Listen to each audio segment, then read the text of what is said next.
8 weeks.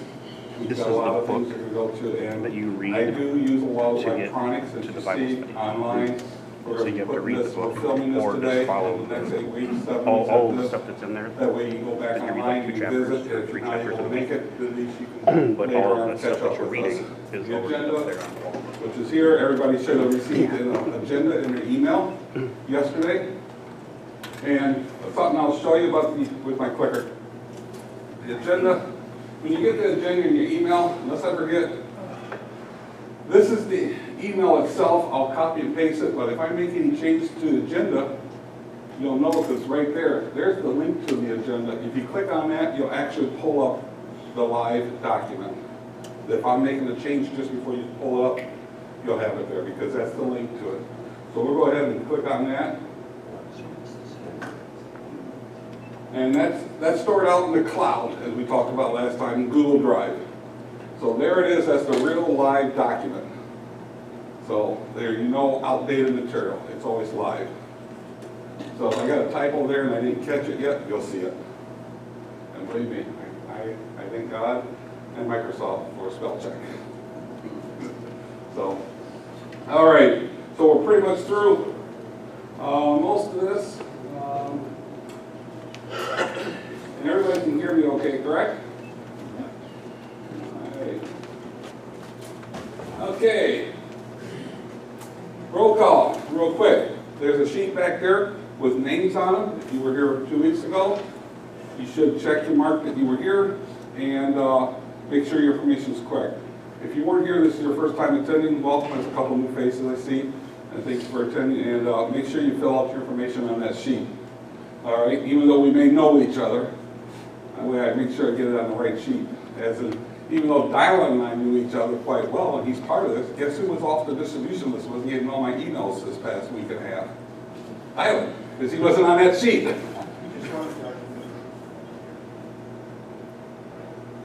I'll take a picture. Picture's worth 1,000 words. All right, so books. You'll need 2 books for this study series. You need them both. Resolution for Men book. It's the next best book to the Bible as far as this men's concerned, in my opinion.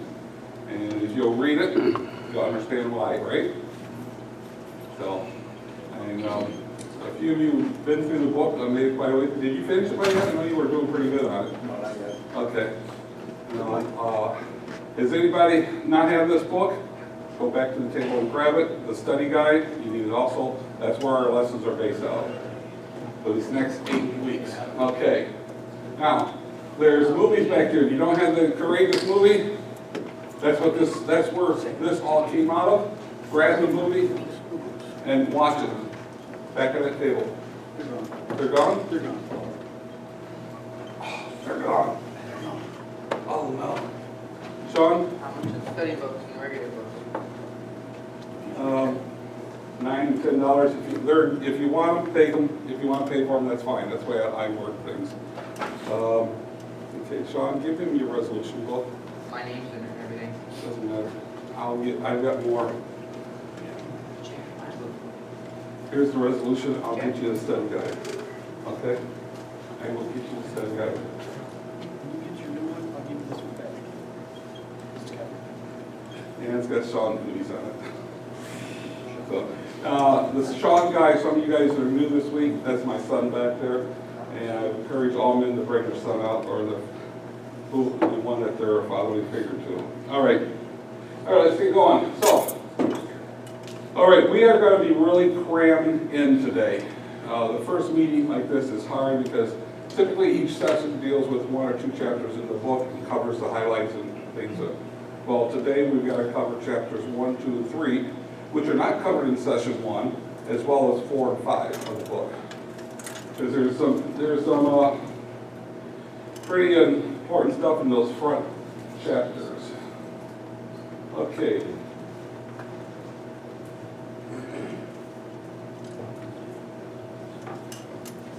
Chapter 1. You open the book. Why do we need men of resolution?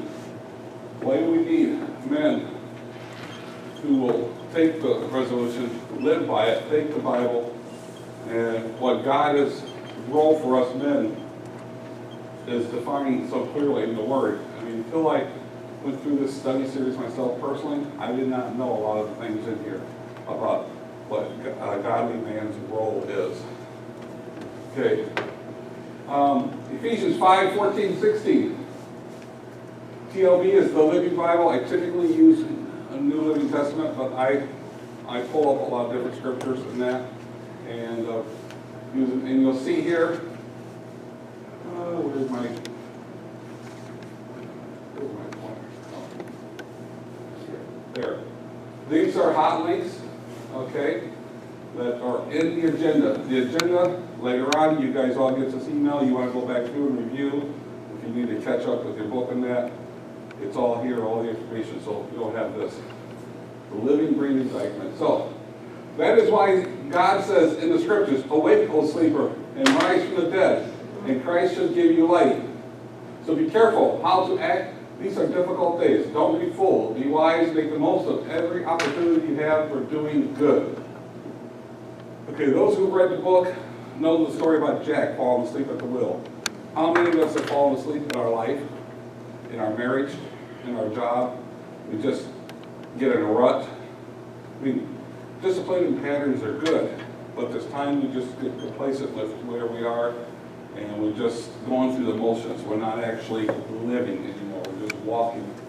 So, let's go ahead and play this video. So, have we been distracted by our hobbies, by things other than what we should have been? Can't tell you what it's like to be on this side of the glass. Shane, I'm sorry. Don't apologize. I'm going to turn the volume up back there. It's right there on the left.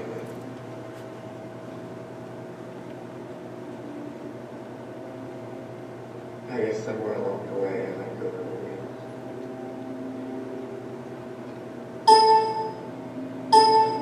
I knew I couldn't get it back even if I wanted to.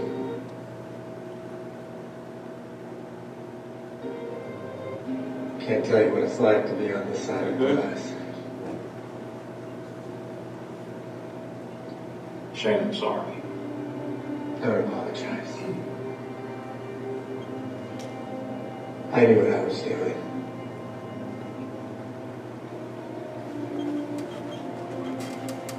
I guess somewhere along the way I let go of the wheel.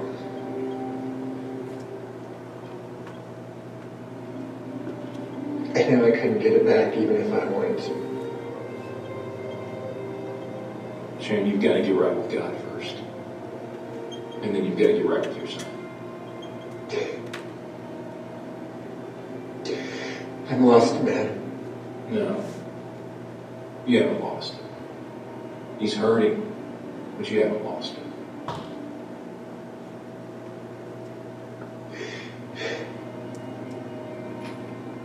You have to help me with Tyler.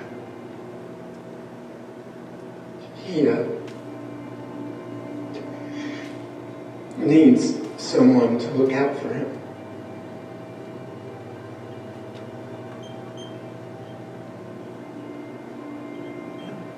I'll look after him. You have my word. I don't want him to be like me.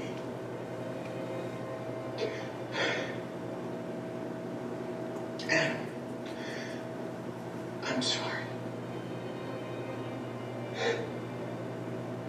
Forgive me. Please. I forgive you.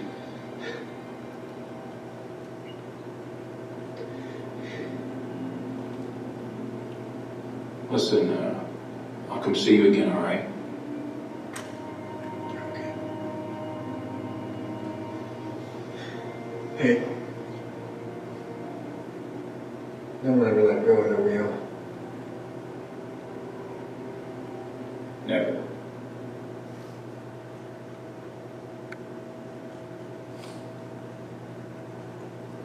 All right, don't ever let go of the wheel.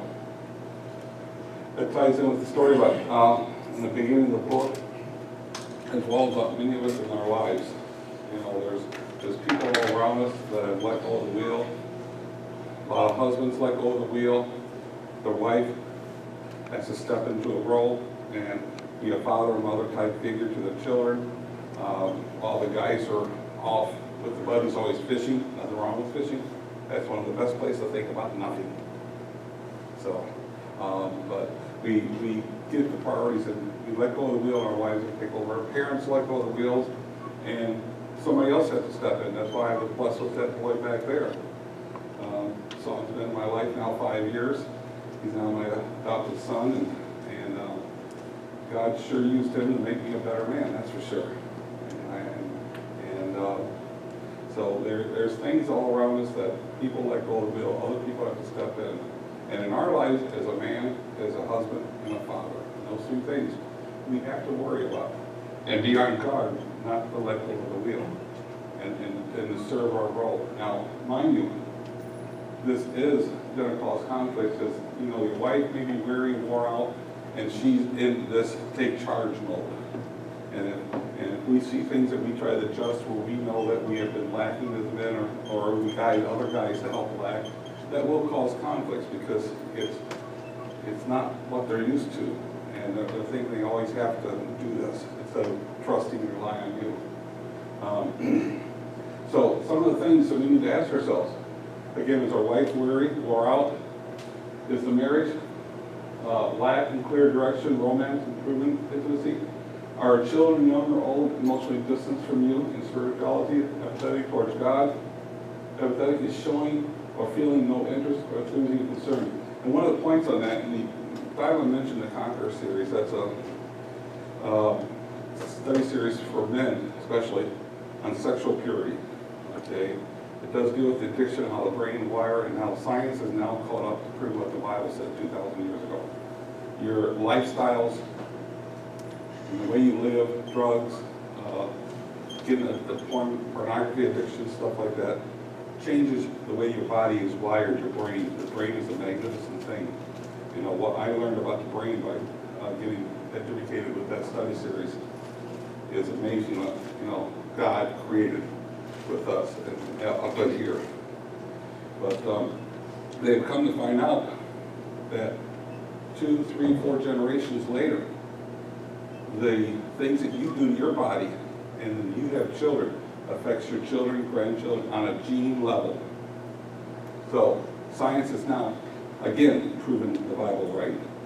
Isn't it amazing how the science is, over the years, we see where science has proven the Bible again and again and again. So it goes on to the next question. Is a father important? That was one of the things that brought out in there. Who says yes? Everybody better raise their hand in here. Because yes, a father is important, a mother is important. It takes two. I mean, God made Adam and Eve, not just Adam. So, and two became one. So I said, I will told the answer is yes. One of the things I've learned, if you look in the back of the Resolution for Men, they got some studies they cite here. They did a study of 2-parent homes and single-parent homes, and the single-parent where the mom was the primary caregiver and where the man was the primary caregiver. If you have an engaged, the 2-parent engaged 2-parent homes are the best to raise children in. You know, it's about it, hands down.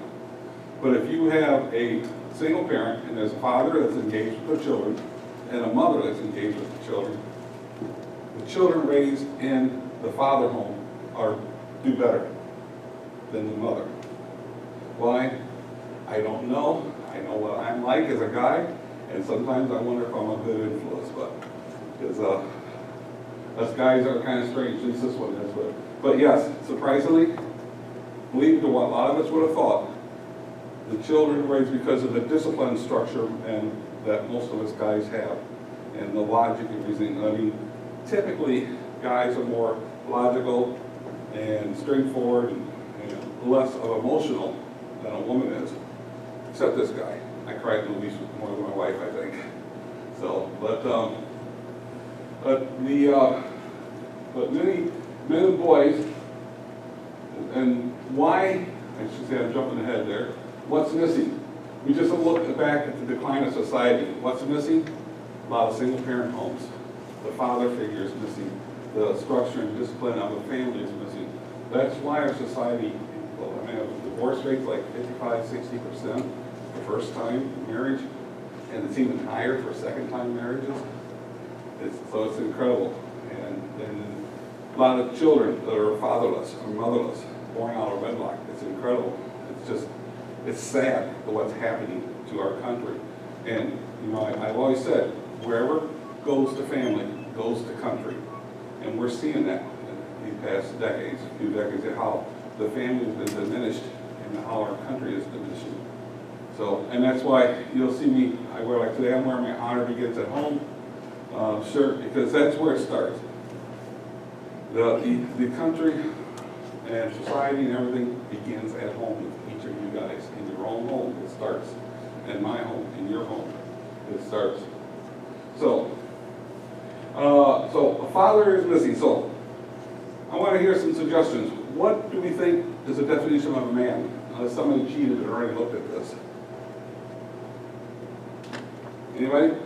Don't be shy. Yes? Not being passive. Not being passive, very good. Did you cheat? No, I've heard it before. Okay, good, very good. Anybody else?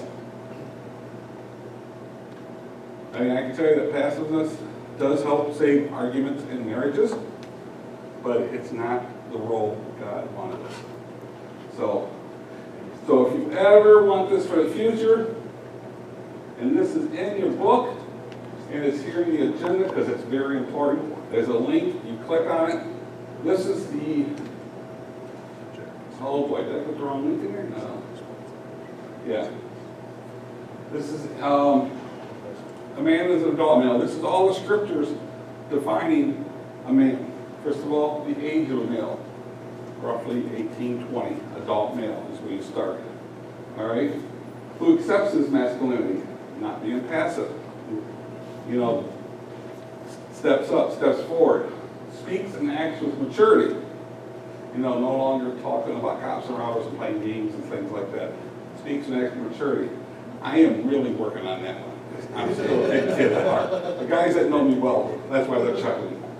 So, embraces responsibility. Another one I'm working on. Doing something like this helps with that. Responsible instead of running and hide. A lot of men cheat on their wives, abandon their children. They do not face responsibilities. I mean, that's why the divorce rate is so high. And you get fatherless children because men are not facing their responsibilities. You know, they enjoy that night in the night of pleasure with the gal, but they didn't want to face the responsibility that comes afterwards. Functions independently. Can lead a family faithfully, and that one is a struggle there because, you know, trying to get everybody to get together, especially in day and ages, people go in different places, different schedules, you know, trying to get people together for study time and this and that. That's why 5:30 in the morning works good, huh? You and I both can be at the same time then. Yeah, he's dragging today. He hasn't had 8 hours of sleep. He looks energetic. Okay, recognizes accountability. Yeah. I was raised by my dad and mother, and they weren't perfect, just like I'm not perfect. But you know what? That was then, and now I'm accountable for my actions. And you know, it is what it is, and I have to own up to my mistakes. And every man has to.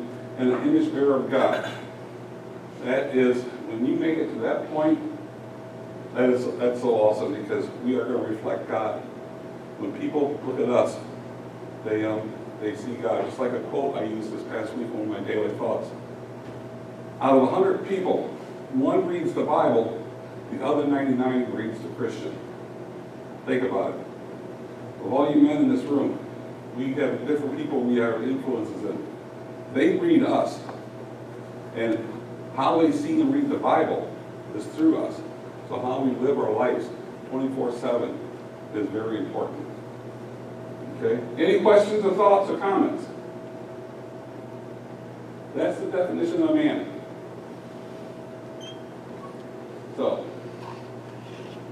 Anybody ever think about when did you know when you were a man? Some people, I shaved, I'm a man now. You know? As my dad used to say, boy, let me put some milk on your face and get the cat. Some of you guys have heard that saying before, haven't you? So what following qualities does he reflect? Well, a loving provider, a strong protector, a truthful leader, a respectable authority, and an intimate friend. That's the one a lot of guys have trouble with, is that last part. Do you know when we greet each other, we're supposed to give each other a holy kiss? Oh, here you go. Oh, no. What's that? That was cultural back then. Cultural. It's still in the Bible. Thank you, brother. I think the holy kiss is just the cheek thing, so it's not really kiss, so. That's the verse before the holy slap. I never saw the second phase of that. How come that verse got taken out and the other one didn't? Okay. So that's chapter 1. Anybody got any thoughts on chapter 1? The whole thing about the like intimacy between like relationships say between father and son these days, I think it's a lot different because back then, when I was growing up, I never really showed affection to my father. I loved him, yeah, Mm-hmm. but I don't remember saying that I can remember maybe when I was real little, you know, I love you, Daddy, or something like that. But I didn't really say that, tell him I love him to my wife. Mm-hmm. Yeah, there are a lot of families where it's business-like. And then after that, Yeah, and it's a tragedy that a lot of families have a business-like interface with each other. That was, you know, back then, that's. Well, not really. Way back then, I mean, you know, the holy kiss, and I know from what my family was 180 degrees the other way. My sister and I, we're quite old. We still give each other kisses when we see each other. You know, and with pecks and the cheeks and stuff, and hugs. And my son, he can tell you before he leaves somewhere, or I leave, it's goodbye, I love you, and it's hugs most of the time. I mean, it's just part of the culture. But some people grow up in a business cold type atmosphere because of whatever reasons that was done, and that's where, you know, sins of a father type thing, and that's not sin per se, but it's just the type of lifestyle that you learn. Just like the old story I was saying to you, what's normal? For you, that was normal. For me, that's cold. That's not normal. It's like the straight-ear bunnies and floppy-ear bunnies. Which one's normal? Well, if you got 99 floppy-ear bunnies and you got one straight-ear bunny together, the straight-ear is the abnormal one of the bunch, right? Well, what if you got 99 straight-ear bunnies and one floppy-ear bunny? Well, the floppy-ear bunny is not normal now. And so it's just because of the group you're in and stuff, not wrong, bad, good, ugly, but we need to be intimate, we need the hugs, affection, because God was very affectionate with us.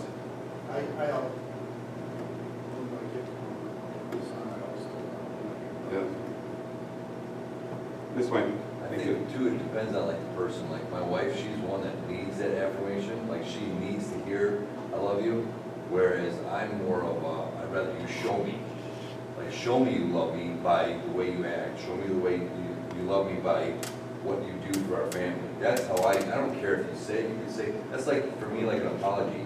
You can say sorry all day long, but if you don't mean it, it doesn't mean anything. It's exactly. Just like, you know, you say I love you, well, that doesn't mean anything unless you actually show me. So I'm more of a, I don't necessarily, not saying it's right or wrong, but I don't necessarily care if she says I love you every day or not.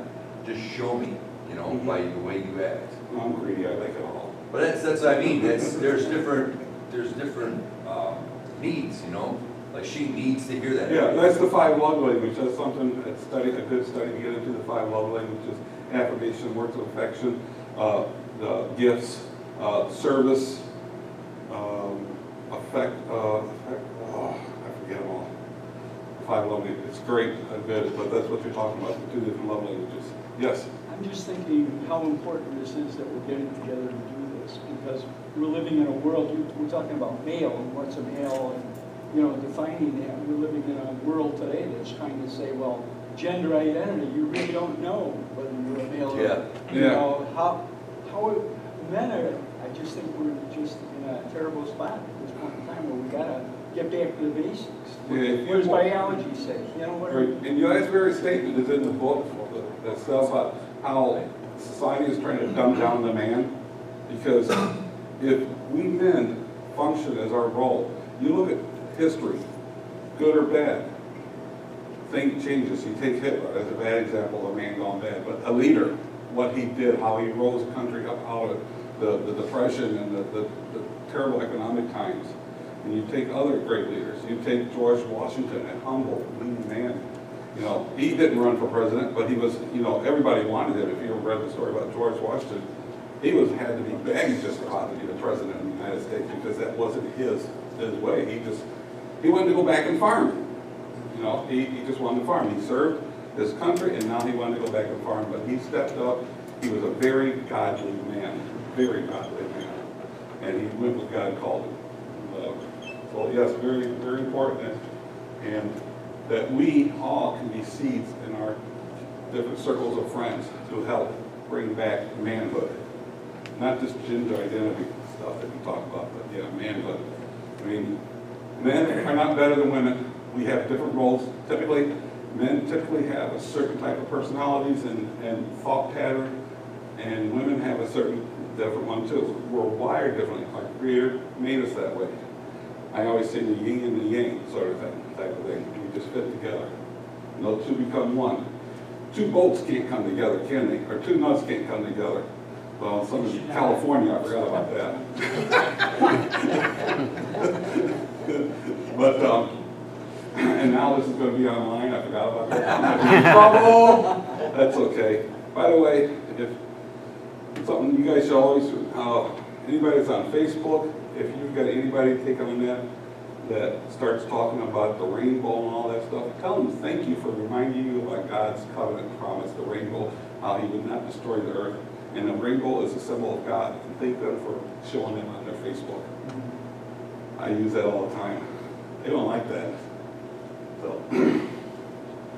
So let's continue on because we're gotta move along here.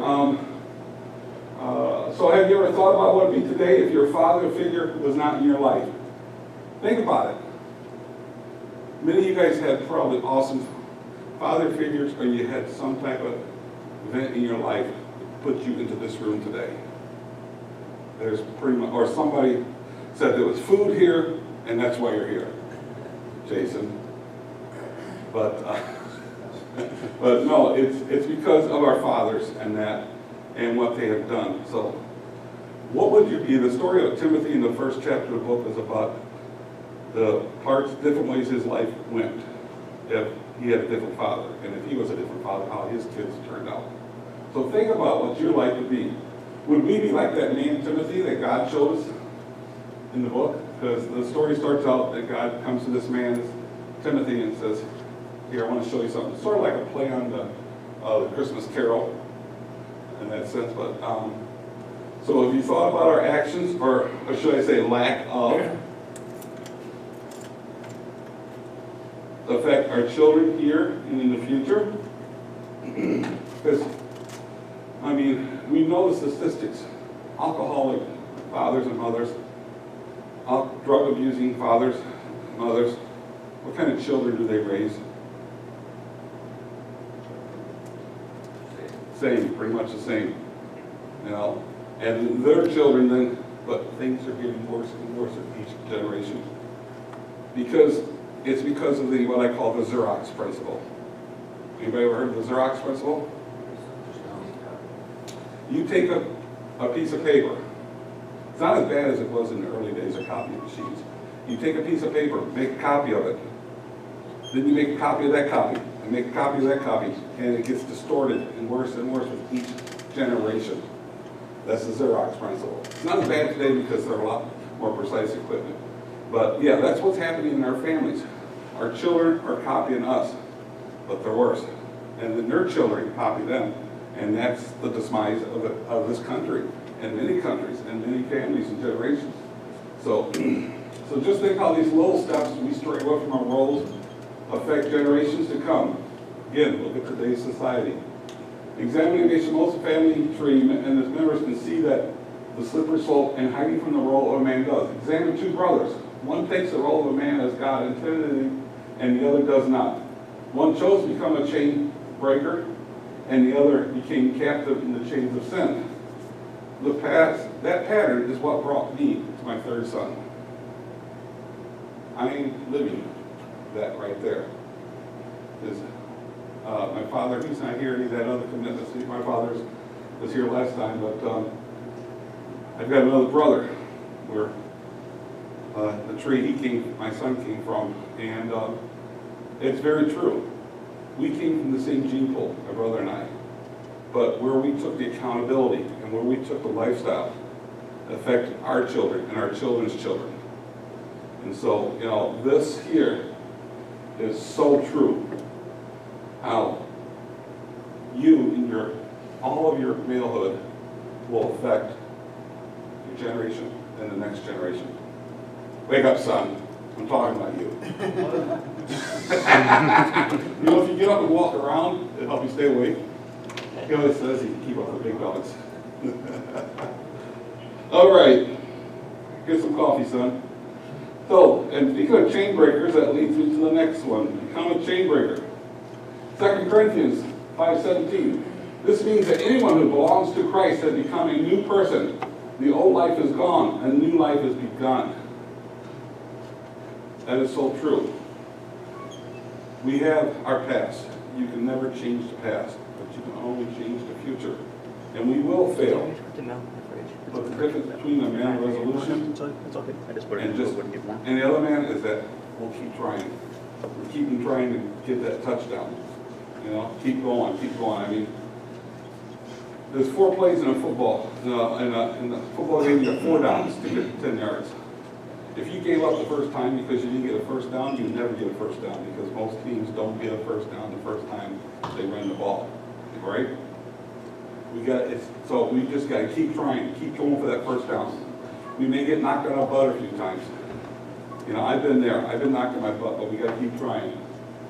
So, so we must break away from the chains of our sins. If we don't, our legacy will decline with each generation. The Xerox effect. Now, our parents may have flew us, but as the verse, and we'll read further stuff, is that we are accountable. Once you, the adult male, the definition of a man, when you reach that, the age, you are accountable. Some people say it's 14, some people say it's 18, you know. But, you know, that's a number, it's a mindset. And, you know, a lot of us probably can say, I know somebody that's 30 years old, and I know 15-year-olds that are more mature than that guy. Some of us probably know some people like that. So, just like